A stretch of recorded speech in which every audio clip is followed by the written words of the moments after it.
महाचोचक बेगम मुगल बादशाह अकबर के लिए दर्द सर साबित होने वाली सौतेली माँ जिन्होंने काबुल पर हुकूमत की। महाचोचक के अंदाज़े हुक्मरानी से मुतालिक मालूमात बहुत कोशिश के बावजूद भी कुछ खास नहीं मिल सकी, क्योंकि तस्करा निगार अकबर के जेर साया थे।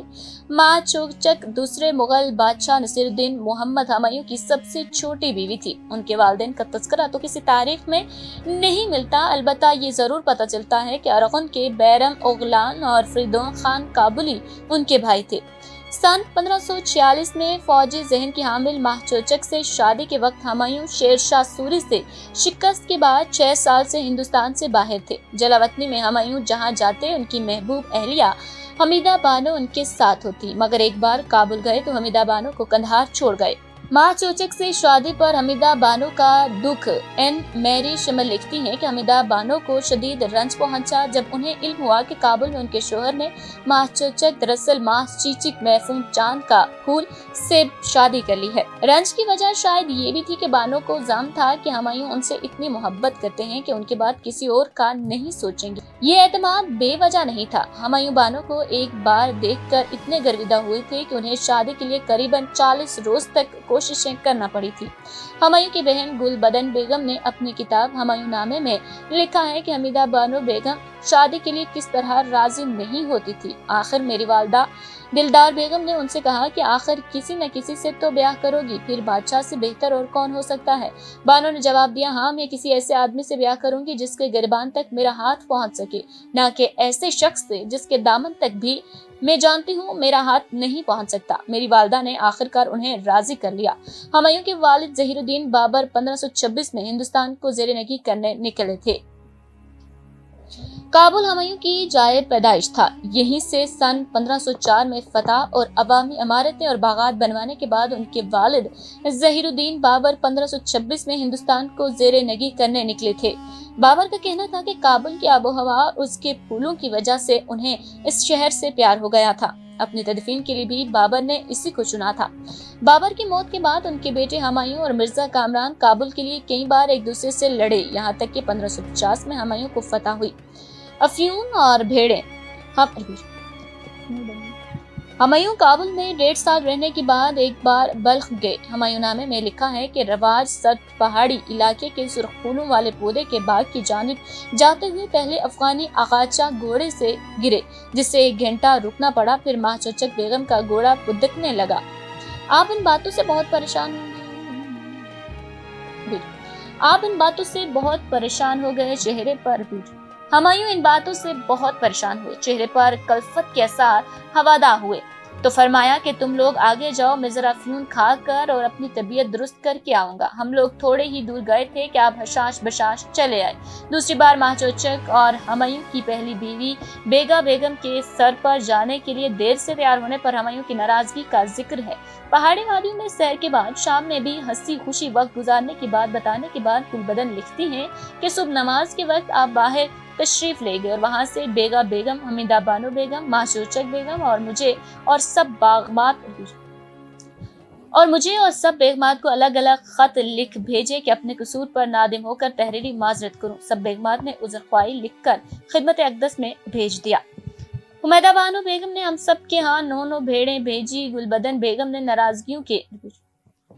गुलबदन बेगम ने नारंगियों के बाग की सैर का अहवाल भी लिखा, जो हुमायूं महाचोचक समेत बेगमात के साथ करते थे। काबुल ही से रवाना होकर हुमायूं ने हिंदुस्तान में अपने हरीफों शेर शाह सूरी और उनके बेटे इस्लाम शाह की वफात के बाद हालात साजगार होने पर सल्तनत दोबारा हासिल की। मगर सन 1556 में हुमायूं को हिंदुस्तान का तख्त दोबारा संभाले अभी चंद ही महीने हुए थे कि सीढ़ियों से गिरने से उनका इंतकाल हो गया। वजीर अबू अल फजल इब्ने मुबारक बादशाह अकबर को अकबरनामा पेश करते हुए काबुल की बागे महाचोचक के हाथ हमीदा बानो से हुमायूं के बेटे जलालुद्दीन अकबर 14 फरवरी 1556 को 13 साल की उम्र में हिंदुस्तान के हुक्मरान और फूफा बैरम खान उनके सरपरस्त बने। महाचोचक के बेटे 2 साला मिर्जा मोहम्मद हकीम को मनइम खान की सरपरस्ती में काबुल और नीलाब ताज के इलाके मिले।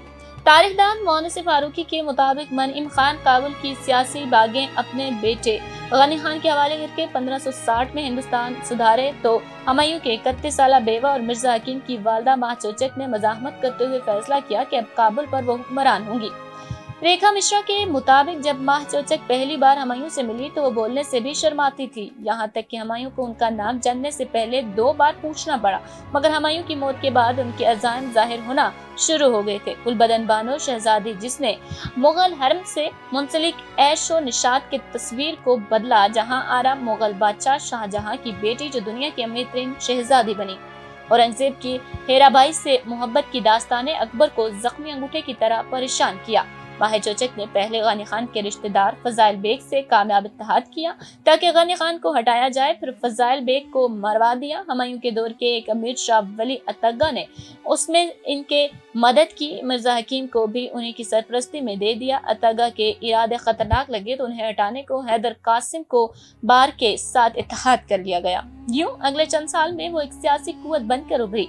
माह चोचक बेगम की सरगर्मियां और उनके सियासी अज़ाइम यकीनन सल्तनत मजबूत करते बादशाह अकबर के लिए दर्द सर साबित हुए और बाज़ मौरखीन के मुताबिक उन्हें जख्मी अंगूठे की तरह परेशान किया। माह चोचक के अंदाज़े हुक्मरानी से मुतालिक मालूमात बहुत कोशिश के बावजूद नहीं मिल सकी, क्योंकि तस्करा निगार बादशाह अकबर के जेरे साया थे। गुलबदन बेगम का हुमायूं नामा, जिसमें माह चोचक का कोई 3-4 बार जिक्र हुआ, ऐसे अचानक खत्म हुआ कि आखिरी फिक्रा भी नामुकम्मल रहा। शायद उन्होंने बाद में उनकी बात की हो या करना चाहती हूँ। उनकी किताब का इख्तिताम हुमायूं के चारों नचार अपने बागी भाई मिर्जा कामरान की आंखों में सिलाई फिरवाने के वाक़े पर होता है। आखिरी जुमला ये है कि इसके बाद हजरत बादशाह, जिससे लगता है कि किताब मुसन्निफा के बजाय किसी और के इरादे से तबाह हुई और बहुत सी बातें अनकही और अनजानी रह गई होंगी। ताहम मोनस फारूकी कहते हैं कि माह चोचक का सियासी मकसद, जिसके हुसूल के लिए वो यकसू रही, ये था कि मिर्जा हकीम अकबर के लगाए हुए या उनके वफादार अमाल के जेर असर ना आ सके। इसलिए सन 1563 में काबुल से खूब वाकिफ मनीम खान की सरबराही में अकबर की भेजी गई फौज के मुकाबिल उन्होंने अपने लश्कर की खुद क़यादत की। जलालाबाद के करीब लड़ाई में माह चोचक फतह रही। इससे ये यकीनी हो गया कि जब तक वो जिंदा है काबुल अकबर के कब्जे में नहीं होगा।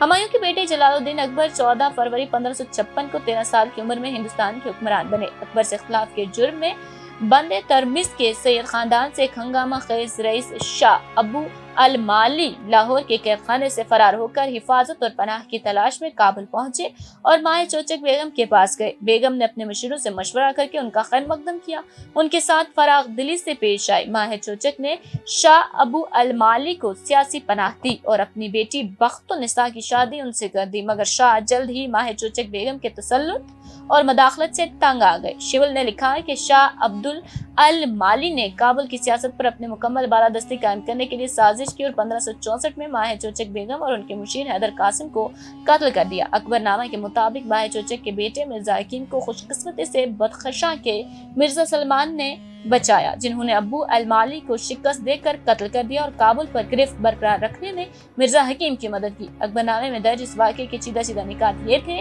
कि बेहतरीन वाक़यात में से एक अबू अल माली की सजा थी। इस बदबख्त ने सिंध से एक दरखास्त मिर्जा मोहम्मद हकीम की वालदा माह चोचक बेगम को भेजी, जो काबुल में से सबसे ज्यादा ताकतवर थी। इस दरखास्त में अपनी बेबसी एक शेर में बयान की, जिसका मफहूम था कि हम इज्जत और जलाल की तलाश में इस दरवाजे पर नहीं आए, हम यहाँ तकदीर के हाथों तहफ़्फ़ुज़ के लिए आए हैं। मुशीरों से मशवरे के बाद सादालो बेगम ने शाह अबू अल माली के खत का नरम जुबान में जवाब दिया और उन्हें पूरे अजाज़ के साथ काबुल ले आई। शहंशाह के दरबार में तहकीक किए बगैर अपनी बेटी फ़ख्रुन्निसा बेगम को अबू अल माली के निकाह में दे दिया। इसका फल जल्द ही मिल गया, क्योंकि थोड़े ही अरसे में इस मिलन के नतीजे में बेगम अपनी जान से हाथ धो बैठी। अबू अल माली, जो हमेशा अक्ल की कमी और तंग नजरी और दीगर बुराइयों का मुजाहरा करता था, जब उस घर का मालिक हुआ तो अपने जज्बात पर काबू न रख सका। उसने बेगम के एहसानात को ठुकरा दिया और कत्ल का इर्तिकाब करने की ताक में पड़ा। जब बेगम को हकायक का इल्म हुआ तो उन्होंने अपने कमरे का दरवाजा बंद कर लिया। अबू अल माली ने 2 बदमाशों की मदद से दरवाजा तोड़ा और अंदर दाखिल होकर बेगम को मौत के घाट उतार दिया। ये इबरत अंगेज तबाही अप्रैल 1564 में पेश आई। बेगम का खून बहाने के बाद वो मिर्जा मोहम्मद हकीम की तलाश में तेजी से निकला। अगले दिन उसने हैदर कासिम को मौत के घाट उतार दिया। बदखशानियों ने उनका ताकुब किया, वो उन्हें पकड़कर मिर्जा सलमान के सामने ले आए। 2 दिन बाद उन्होंने जालिम को जंजीरों में जकड़कर मिर्जा हकीम के पास भेजा, जिन्होंने गला घोंटने का हुक्म दिया। गला घोंटते वक्त उसका नापाक किरदार जाहिर हुआ। उसने इल्तिजाएं और फरियादें की ताकि शायद हजार जिल्लतों से वो चंद दिन और जिंदगी हासिल कर ले, हालांकि वो मौत से भी बदतर थी। खुदा की हम्द हो, दुनिया उसके नफरत अंगेज वजूद अबू अल माली की फांसी के बाद बख्तुन्निसा बेगम की शादी बदखशां के ख्वाजा हुस्न नक्शबंदी से कर दी गई। दरबार अकबरी में मौलाना मोहम्मद हुसैन आजाद लिखते हैं कि अकबर का भाई ऐसा है, इकबाल बदअक्ल कम हिम्मत था कि जब तक जिया नौकरों के हाथों में चमचा किलई बना रहा।